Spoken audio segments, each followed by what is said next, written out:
वंदे मातरम दोस्तों। आज class 12th के ह्यूमन ज्योग्राफी के फोर्थ चैप्टर ह्यूमन डेवलपमेंट के फिफ्थ सेशन में हम चर्चा करेंगे अप्रोचेस टू ह्यूमन डेवलपमेंट की। कक्षा 12 के मानव भूगोल अध्याय 4 मानव विकास के फिफ्थ सेशन, जो कि आज इस चैप्टर का लास्ट सेशन है, इसमें हम मानव विकास के उपागमों के ऊपर चर्चा करेंगे।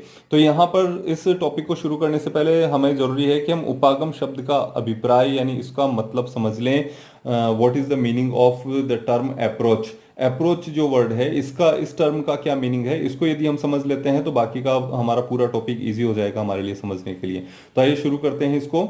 अप्रोच टर्म है वो ह्यूमन डेवलपमेंट के सेंस में किस तरह से यूज में लिया जा रहा है। इसका मतलब है कि जो ह्यूमन डेवलपमेंट के कंसेप्ट को डेवलप करने वाले जो स्कॉलर्स रहे हैं, इस ह्यूमन डेवलपमेंट या मानव विकास की अवधारणा के विकास में जिन लोगों का योगदान रहा है, उन लोगों के अनुसार मानव विकास को एक समस्या के रूप में देखा गया है, इसको एक प्रॉब्लम के वे में देखा गया है। क्यों देखा गया है?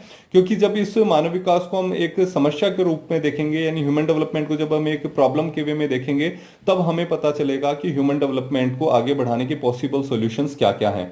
इसलिए ह्यूमन डेवलपमेंट को एक प्रॉब्लम के तौर पे देखा गया है। तो शुरुआत में जो सबसे पहले ह्यूमन डेवलपमेंट को जब हम एक प्रॉब्लम के रूप में देखते हैं, तो उस समय हमें पता चलता है कि ये प्रॉब्लम जुड़ी हुई है हमारी इनकम के साथ में। इनकम के साथ में कैसे? ऐसे लोग जिनकी इनकम ज्यादा है, जिनकी आय ज्यादा है, वो लोग एक बेहतर जीवन जी पाते हैं, और जिनकी इनकम या आय कम है, उन लोगों का जीवन बेहतर नहीं होता है। कुल मिला के हम कह सकते हैं ज्यादा इनकम वाले लोगों का ह्यूमन डेवलपमेंट ज्यादा हुआ है, और ऐसे लोग जिनकी इनकम कम है, उनका ह्यूमन डेवलपमेंट कम हुआ है।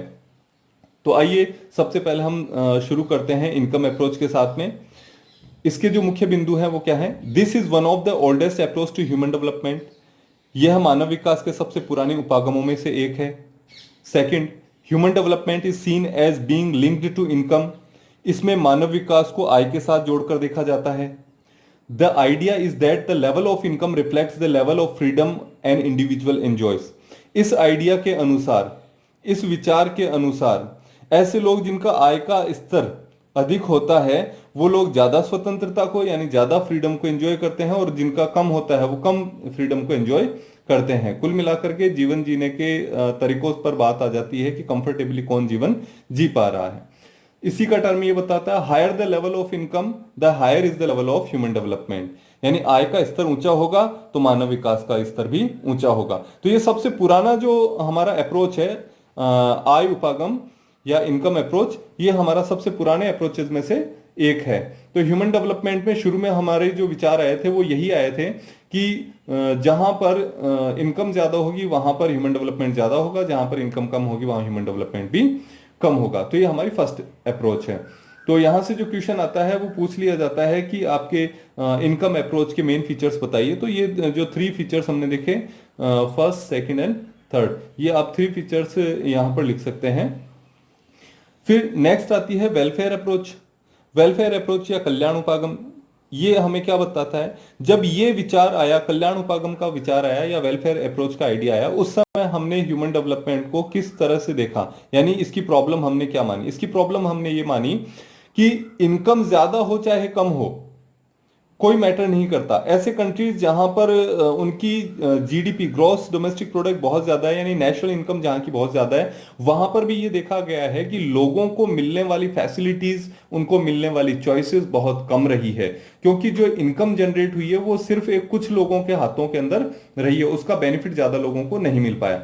तो इस विचार को आगे बढ़ाया गया। आगे बढ़ाया गया तो बात आती है वेलफेयर अप्रोच की। अब ये मान लिया गया कि ह्यूमन डेवलपमेंट जो है, ह्यूमन डेवलपमेंट की जो प्रॉब्लम है वो गवर्नमेंट की प्रॉब्लम है। गवर्नमेंट की प्रॉब्लम कैसे है?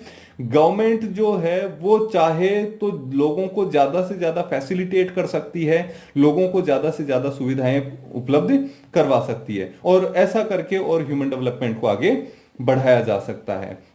और फैसिलिटी किस तरह की?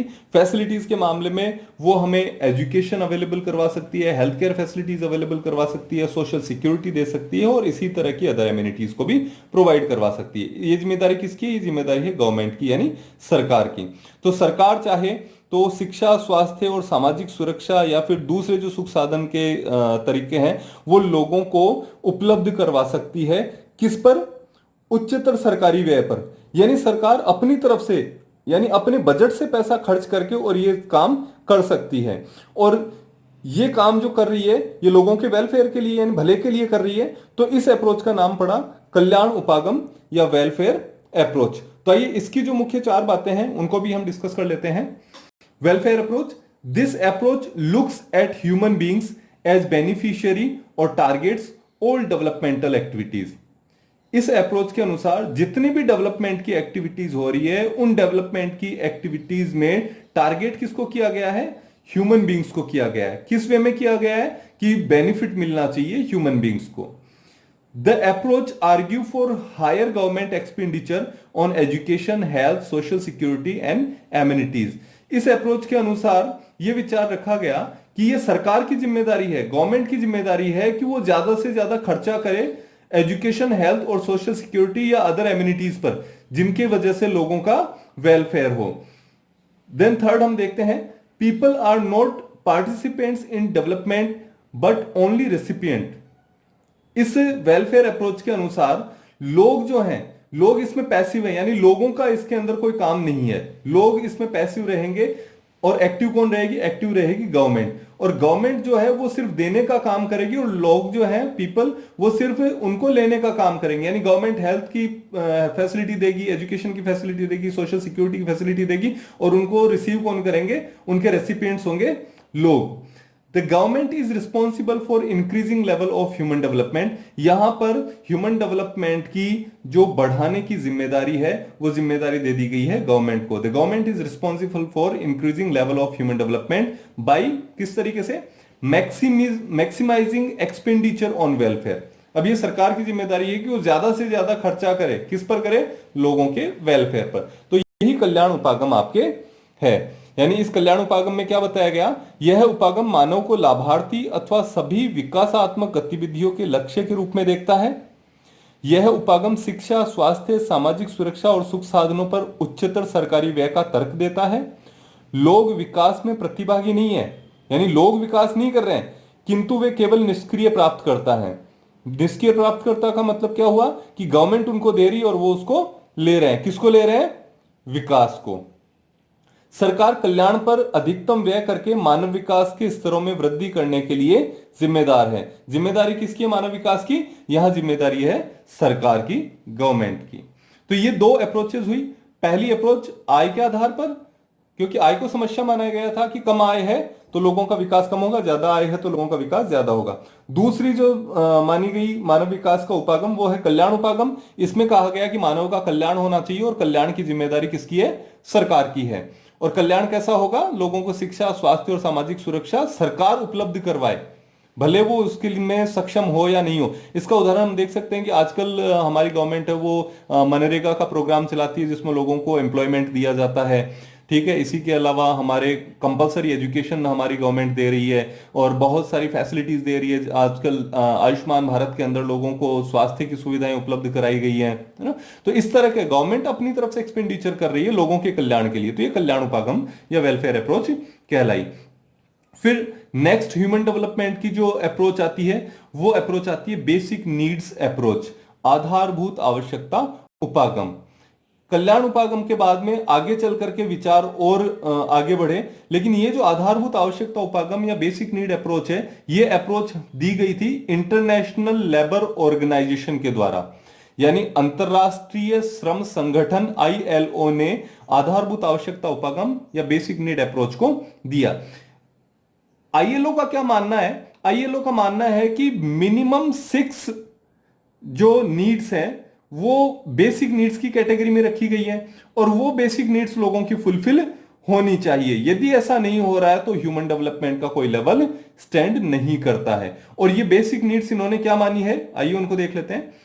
This approach was initially proposed by International Labour Organization, in short we call ILO। 6 basic needs, that is health, education, food, water supply, sanitation and housing, these were identified. ये 6 basic needs जो है वो identify करी गई हैं कि लोगों को अच्छा स्वास्थ्य, अच्छी शिक्षा, भोजन, स्वच्छ जल, साफ सफाई यानी स्वच्छता और आवास, ये जो 6 न्यूनतम जरूरतें हैं लोगों की वो पूरी होनी चाहिए। लेकिन यहां पर एक चीज को इग्नोर किया गया और वो इग्नोर क्या था, the question of human choices. लोगों के जो विकल्प हैं, लोगों की जो चॉइसेस है, उनको इग्नोर किया गया। The question of human choices is ignored and the emphasis is on the provision of basic needs. यहां लोगों की चॉइस को तो इग्नोर किया गया, लेकिन उनकी बेसिक नीड्स के ऊपर जोर दिया गया है। ये आपकी बेसिक नीड अप्रोच है, जो कि इंटरनेशनल लेबर ऑर्गेनाइजेशन ILO ने दी, यानी अंतरराष्ट्रीय श्रम संगठन ने इसको प्रस्तावित किया गया, जिसमें 6 न्यूनतम आवश्यकताओं यानी बेसिक जो नीड्स हैं वो मिनिमम 6 बेसिक नीड्स के ऊपर बेस्ड ये बेसिक नीड कंसेप्ट आपका आता है, अप्रोच आपका आता है। फिर नेक्स्ट आता है कैपेबिलिटी अप्रोच या क्षमता उपागम। ये क्षमता उपागम या कैपेबिलिटी अप्रोच, ये हमारे अपने कंट्री के जो प्रोफेसर थे, जिनको आपके नोबेल प्राइज भी मिला था इकोनॉमिक्स का, प्रोफेसर अमर्त्य सेन, इन प्रोफेसर अमर्त्य सेन के साथ में ये अप्रोच जुड़ी हुई है। इनके प्रयासों से ये कैपेबिलिटी अप्रोच सामने आई। So it is associated with professor Amartya Sen, and in this approach building human capabilities in the area of health, education and access to resources is the key to increasing human development. क्षमता उपागम, इस उपागम का संबंध professor Amartya Sen से है।